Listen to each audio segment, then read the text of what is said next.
Acclaim developed a working relationship with the WWF very early on and ended up handling a large selection of WWF games in the mid-90s.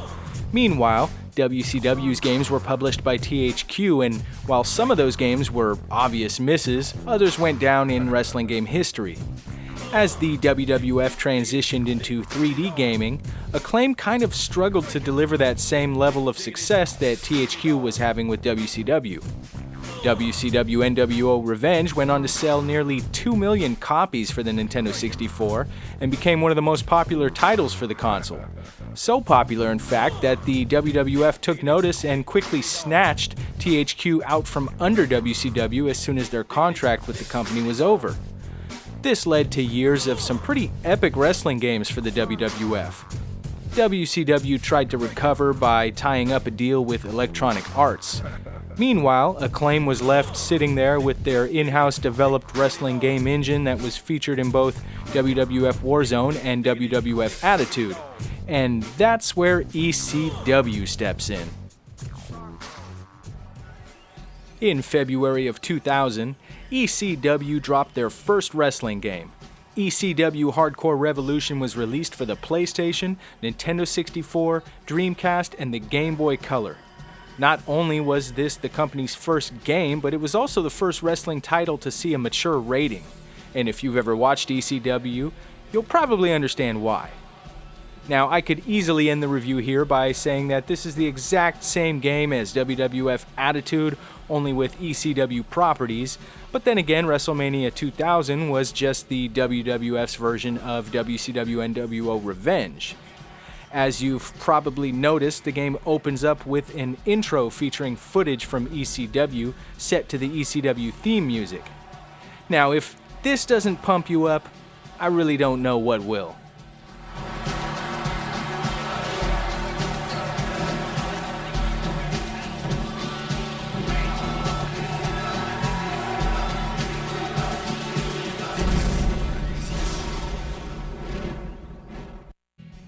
At the main menu, we have some familiar sound effects, as well as music similar to that of Attitude's.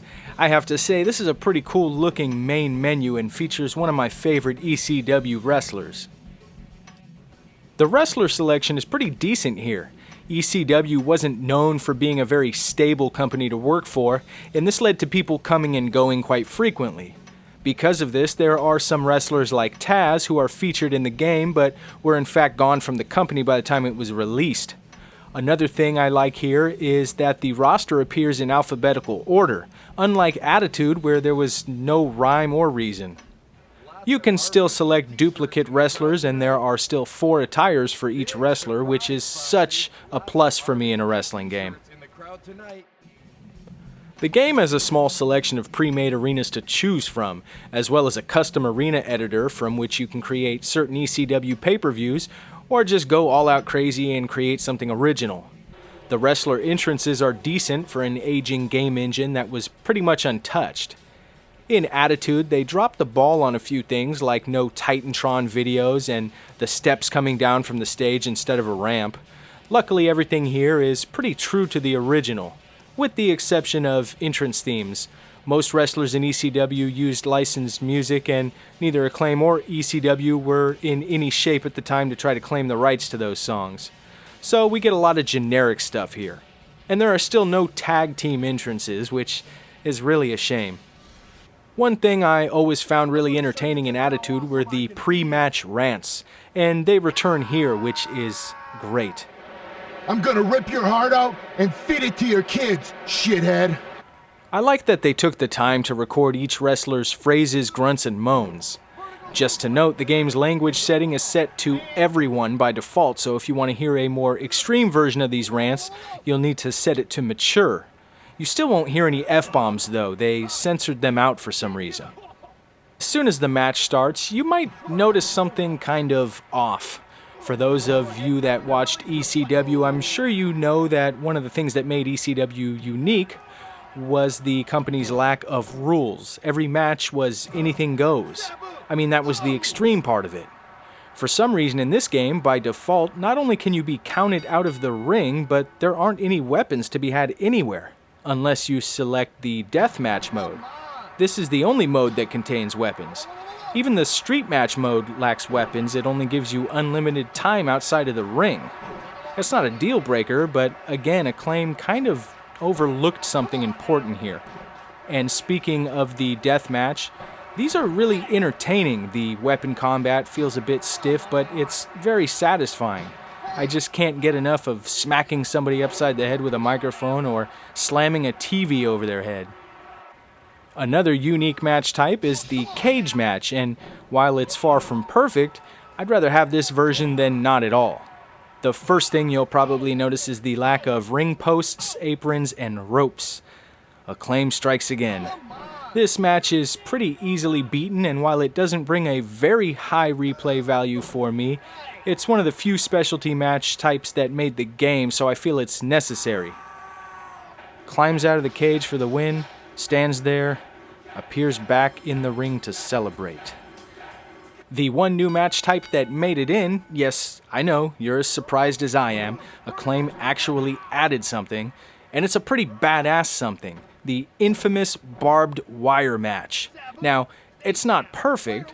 They really should have added some more interaction with the barbed wire. You can really only Irish whip your opponent into it, but it still feels very satisfying, especially afterwards when their back is completely covered in blood. There are some other win modifiers like I Quit, Iron Man, Last Man Standing, First Blood, Finisher Only, and Best 2 out of 3 Falls. You can also compete in elimination versions of certain match types, and those are indicated by a little asterisk-looking emblem.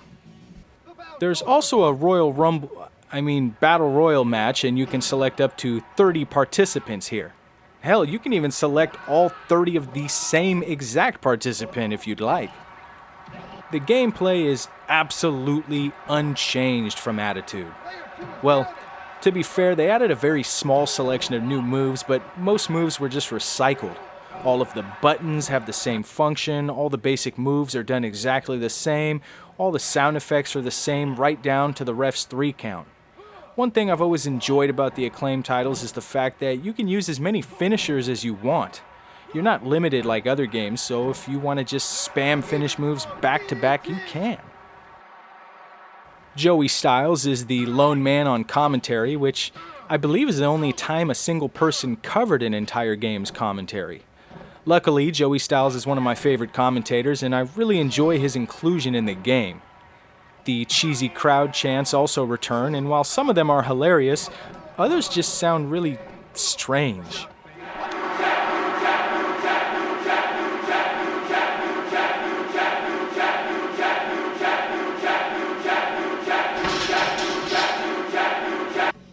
Career mode didn't see a whole lot of changes, but one of them included titles. Since the career mode in Attitude included 4 titles and ECW only had 3, they replaced one of the belts with the Acclaim Championship. Another addition is something that was actually supposed to be featured in Attitude. As you participate in house shows and TV tapings, you'll face fictional jobbers while climbing the ladder to the ECW Championship. These jobbers are complete with unique voices, attires, and innovative names like Nurse. It's not a bad effort here, but I prefer smashing heads in the exhibition mode. The Create a Pay-Per-View mode is simple, but still a fun way to kill a few hours of your time. Create a Wrestler is also cloned from Attitude, only they added a few ECW properties to it. I know you're probably getting tired of me comparing this game to Attitude, but I can't ignore the fact that none of this stuff is new. I mean, same hair, same eyes, noses, mouths. It's all recycled and it just feels like lazy development. But I still have to give it credit as it actually held up pretty well by the time this game was released. I mean, it still had more features than games like WCW Mayhem. They took a step backwards in music selection. There really aren't many options to choose from here. And for some reason, you can't preview a wrestler's voice like you could in Attitude. Even though this game is pretty much a clone of a not-so-polished game engine to begin with, I still have to give it credit, if for no reason other than it's a frickin' ECW game. I'm still surprised they were able to land a video game deal. In fact, There was even a sequel to Hardcore Revolution. And we'll talk about that game next time. Until then, thanks for watching another episode of Spotlight Video Game Reviews. 5-star frog splash! 5-star frog splash! Player 2 can't get up! 3.